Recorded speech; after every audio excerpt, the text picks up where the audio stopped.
ಶುಭಾ ಹೋದ ಕೆಲಸ ಏನಾಯ್ತಮ್ಮ? ಆ ವಿಗ್ರಹದ ವಿಷಯ ಗೊತ್ತಾಯ್ತಾ? ಆ ವಿಗ್ರಹ ಸಿಗೋವರೆಗೂ ಚಂದ್ರಿಗೆ ನೆಮ್ಮದಿನೇ ಇರಲ್ಲ ಪಾಪ. ಬಾಬಾ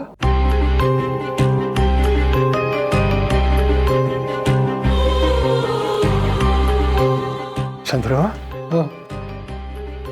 ನಾನೇ ಚಂದ್ರು ಮಾತಾಡೋದು.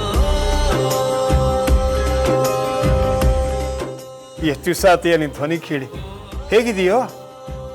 ಇರೋ ಒಬ್ಳು ತಂಗಿ ಮುನಿಸ್ಕೊಂಡು ದೂರ ಆಗ್ಬಿಟ್ಟಿದ್ದಾನೆ. ಮನಸ್ಸಿಗೆ ನೆಮ್ಮದಿನೇ ಇಲ್ಲ. ತುಂಬ ಒಂಟಿತನ ಫೀಲ್ ಮಾಡ್ತಾ ಇದ್ದೀನಿ ಬಾಬಾ. ಛೇ, ಯಾಕೋ ಹಾಗೆಲ್ಲ ಮಾತಾಡ್ತೀಯ? ನಾವೆಲ್ಲ ಇಲ್ವೇನೋ? ನನ್ನ ತಂಗಿ ದೂರ ಆದಮೇಲೆ ನೀವು ನನ್ನ ದೂರ ಮಾಡಿಬಿಟ್ರಿ. ಈಗ ನಾನಿದ್ದೀನಿ ಅಂತಿದ್ದೀರಲ್ಲ ಬಾಬಾ. ನಾನೆಲ್ಲ ದೂರ ಇಟ್ಟಿದ್ದು ಅವನೇ ಅಂತ ಹೇಳಿ ಅವನಿಗೆ.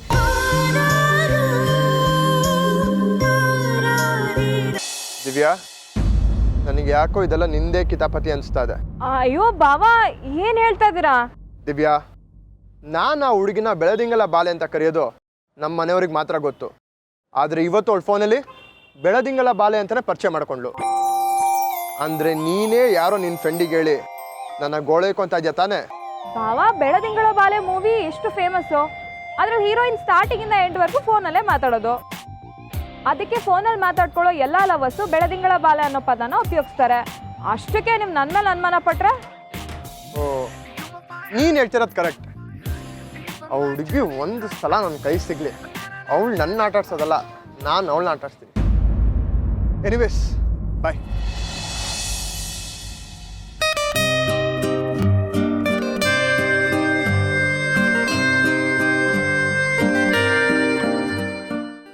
ಏನ್ ಸರ್ ಬ್ಲಾಕ್ ಮಾಡಿದ್ರೆ ಪೊಲೀಸರು ಹಿಡಿತಾರೆ, ನೀವೇ ಬ್ಲಾಕ್ ಮಾಡ್ತಾ ಇದ್ದೀರಾ? ಏಯ್ ಹೋಗ.